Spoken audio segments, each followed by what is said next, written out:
உங்க ஸ்மைல் கியூட்டா இருக்கு.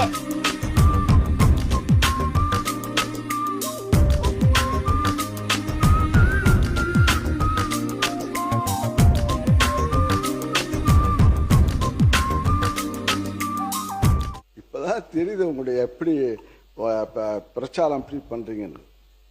இப்படியே மாண்புமிகு சாமி அமைச்சர் இந்து சமய அமைச்சர் சாமி அவர்கள் அப்படி கட்டா விடுறாரு. அது உண்மையே பொய்யான்னு தெரியல. ஆனா இப்படி டெக்னிக்கல் அப்படி இந்த டெக்னிக்கலா வச்சு நீங்க அடிச்சுட்டு வந்துருங்க, ரீல்ஸ் விடுறீங்க. ஆனா நாங்க வந்து ரியாலிட்டியா கொண்டிருக்கின்றோம். அமைச்சர் பேரவைத் தலைவர் அவர்களே, அந்த டெக்னிக்கை இப்போ 10 நிமிஷம் மட்டும் தான் அண்ணன் கிட்ட கத்துக்கிட்டேன். மாண்புமிகு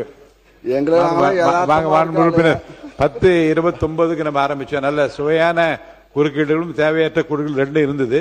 சுருக்கமா நன்றி.